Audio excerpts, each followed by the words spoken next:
बिस्मिल्लाहिर्रहमानिर्रहीम। अस्सलाम वालेकुम स्टूडेंट्स। इससे पिछले लेक्चर के अंदर हमने डिस्कस किया था कि ऑर्गेनिक केमिस्ट्री की इम्पोर्टेंस क्या है।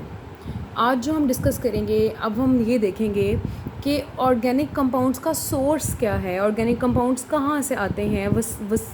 वसाइल सोर्सेज ये होते हैं कि आपके सोर्स कहाँ से आपके ऑर्गेनिक कंपाउंड्स आएंगे। तो आपके ऑर्गेनिक कंपाउंड्स जो हम डिस्कस करेंगे यहाँ पर बेसिकली हम फॉसल फ्यूल्स को डिस्कस करेंगे। फॉसल फ्यूल्स क्या चीज़ होती है कि आपके जो डेड रिमेन्स थे प्लांट्स के, एनिमल्स के, ट्रीज़ के, वो क्या हुआ कि वो जब ज़मीन में दब गए और उनके ऊपर फिर हाई प्रेशर, हाई टेम्परेचर और जो है वो वक्त गुज़रता गया, हाई प्रेशर फॉल होता गया, हाई टेम्परेचर आता गया, और उसकी वजह से क्या हुआ कि आपके जो फॉसल्स हैं वो नीचे नीचे दबते दबते over a million years time जो है उनको लगा और वो फ्यूल में कन्वर्ट हो गए। हम तीन चीज़ें यहाँ पर डिस्कस करेंगे। एक हम करेंगे जी कोल, फिर हम करेंगे नेचुरल गैस, और फिर जो हम चीज़ डिस्कस करेंगे वो होगी जनाब आपका पेट्रोलियम। इस लेक्चर के अंदर हम कोल और नेचुरल गैस को देखते हैं, पेट्रोलियम को हम इंशाल्लाह नेक्स्ट लेक्चर में डिस्कस करेंगे। तो कोल क्या चीज़ है? कोल यानी कोयला, आपने नॉर्मली नाम सुना होगा कोल यानी कि कोयला। अब कोल कहाँ से प्रोड्यूस हुआ? कोल इस तरह से हुआ कि कोई 500 मिलियन ईयर्स अगो, यानी कोई छोटा टाइम नहीं है, million years, 500 million years ago क्या हुआ कि जितना भी आपका वुड थी, लकड़ी थी, और वो लकड़ी कहाँ से आई? जो आपके डेड प्लांट्स थे, जो आपके डेड ट्रीज़ थे, वो ऑफ कोर्स जो हैं आपके दरख्त वगैरह गिरे होंगे, और वो वाली जो लकड़ी थी वो दबती गई और उसके ऊपर बैक्टीरियल और केमिकल रिएक्शंस होते गए, यानी बैक्टीरिया ने एंजाइम्स प्रोड्यूस किए जिसकी वजह से कुछ केमिकल रिएक्शंस हुए, और होते होते वो किस में कन्वर्ट हो गया?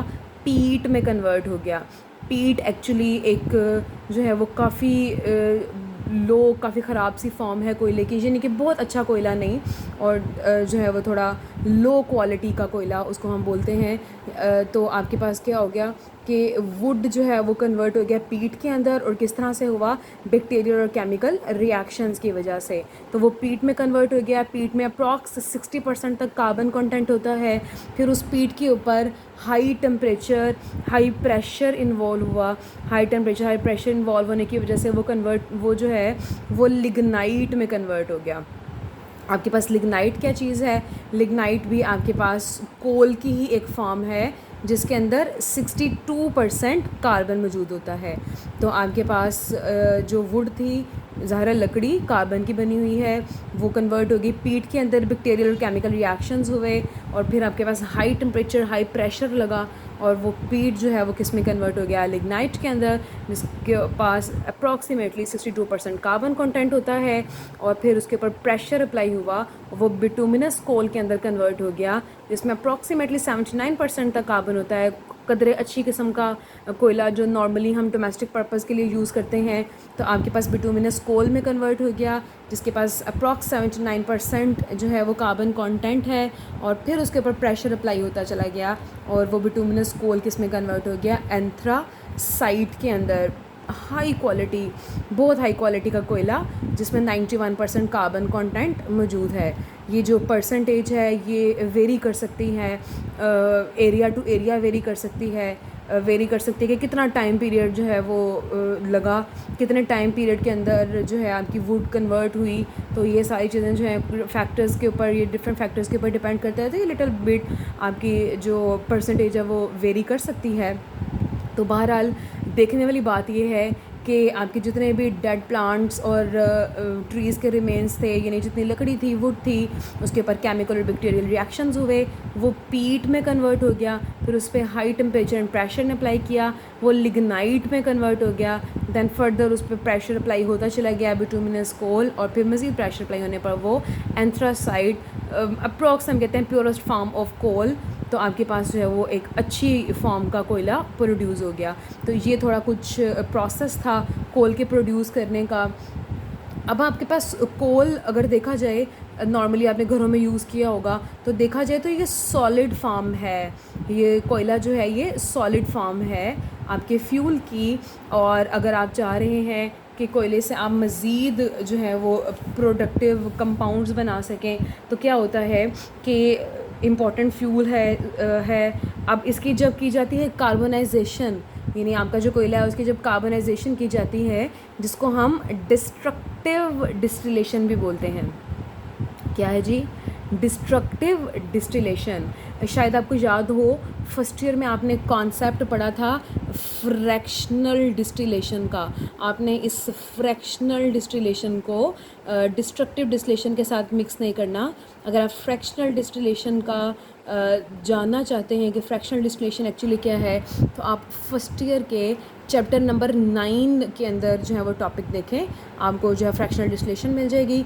बहरहाल आपने डिस्ट्रक्टिव डिस्टिलेशन को कभी भी फ्रैक्शनल डिस्टिलेशन के साथ मिक्स नहीं करना। तो कोयले की क्या हो रही है? कार्बोनाइजेशन या फिर destructive distillation. Let's see destructive distillation होती क्या है।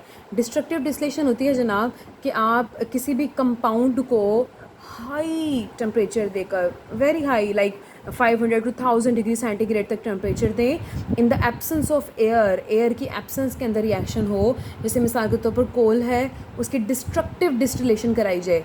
डिस्ट्रक्टिव डिस्टिलेशन मतलब कि उसको हीट दी जाए 500 से 1000 डिग्री सेंटीग्रेड तक in the absence of air, तो वो डिस्ट्रक्टिव यानी अपने छोटे छोटे कंपाउंड्स में वो जो है वो ब्रेकडाउन उसकी हो जाएगी, वो टूट जाएगा। और वो कंपाउंड्स कौन से होंगे? कोक सॉलिड फॉर्म में मौजूद होता है, कोल गैस ऑब्वियसली नाम से ज़ाहिर है गैस फॉर्म में है, मिक्सचर ऑफ गैसेस है जिसमें हाइड्रोजन मीथेन वगैरह आ जाती हैं। और आपके पास कोल तार लिक्विड फॉर्म में मौजूद होता है, थिक ब्लैक कलर का लिक्विड होता है, जो हम अपनी जो है वो रोड्स के ऊपर कभी आपने देखा होगा, थिक कलर का ब्लैक सा लिक्विड होता है, उसको हम बोलते हैं कोल तार। तो बहरहाल ये सारी चीज़ें भी अलग से डिफरेंट पर्पज़ के लिए यूज़ हो सकती हैं, एज अ फ्यूल यूज़ हो सकती हैं। तो ये आपकी डिस्ट्रक्टिव डिस्टिलेशन ऑफ कोल से आपके पास प्रोड्यूस होगा कोक, कोल गैस और कोल तार। अब जो कोल है उसका फ़ायदा क्या है? उसका फ़ायदा ये है कि जैसे लाइक पाकिस्तान जैसे मुल्कों के अंदर कोल को यूज़ किया जाता है आपके एज अ फ्यूल, इंडस्ट्रीज़ के अंदर एज अ फ्यूल।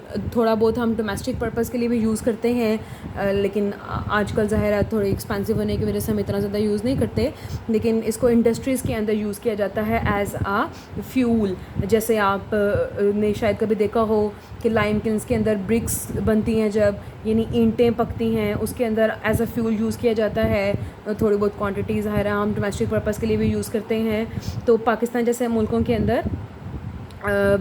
जो है इसको इस्तेमाल किया जा रहा है। अब पाकिस्तान बहुत ज़्यादा एफ़र्ट्स कर रहा है कि वो क्या करे कि वो कोल बेस्ड पावर प्लांट्स लगाए, कोल बेस्ड पावर प्लांट्स लगाए, यानी कि कोयले से डिफरेंट प्लांट्स। ये वो प्लांट नहीं है पौधे वाले, ये प्लांट्स हैं ना डिफरेंट, जैसे इंडस्ट्रीज़ वगैरह टाइप, किसी चीज़ को प्रोड्यूस करने के लिए जो प्लांट्स लगे होते हैं। तो पाकिस्तान ये चाहता है कि कोल बेस्ड प्लांट्स जो हैं वो लगाए जाएँ मुल्क के अंदर, और उसके लिए पाकिस्तान ने जो है वो काफ़ी सारी जो है वो मेहनत की है। तो बहरहाल पाकिस्तान ने जो है वो सिंध कोल अथॉरिटी और बलूचिस्तान के अंदर इस तरह से मतलब कोल को यूटिलाइज़ करने की कोशिश की जा रही है। तो बहरहाल ये कोल है कि जिसके अंदर आपने ये पढ़ा कि कोल की प्रोडक्शन किस तरीके से हुई, यानी 500 मिलियन ईयर्स अगो जो वो डेड रिमेन्स थे वो बरीड हो गए, तो किस तरह स्टेप बाय स्टेप प्रोसेस करते करते वो कोल के अंदर कन्वर्ट हो गए। और आप अगर डिस्ट्रक्टिव डिस्टिलेशन करते हैं कोल की, तो आपके पास क्या क्या कंपाउंड्स प्रिपेयर हो सकते हैं। नेक्स्ट हम चलते हैं जनाब आपके नेचुरल गैस की तरफ। नाम से ही ज़ाहिर है कि नेचुरल गैस यानी कि ये सॉलिड फॉर्म नहीं है। जैसे कोल आपके पास एक सॉलिड फॉर्म थी, तो ये नाम से ही हमें पता चल रहा है नेचुरल गैस यानी कि ये गैसेस फॉर्म है। यानी जैसे आपकी CNG, LPG वगैरह, आपने देखा होगा ना CNG पम्प्स होते हैं गाड़ियाँ चलाने के लिए, यानी एज अ फ्यूल और डोमेस्टिक पर्पज़ के लिए जो हमारे घरों में खाना पकाने के लिए गैस इस्तेमाल होती है, तो ये सब कुछ क्या है, natural gas. Natural gas actually क्या है, मिक्सचर है लो बॉइलिंग हाइड्रोकार्बन्स का। लो बॉइलिंग मतलब कि जो जल्दी बॉयल हो जाते हैं ना, लो बॉइलिंग हाइड्रोकार्बन्स का मिक्सचर है, जिसमें क्या क्या चीज़ें आ जाती हैं। मीथेन बहुत मेजर कंपोनेंट है, अप्रॉक्सीमेटली 80% तक जो है वो मीथेन मौजूद होती है।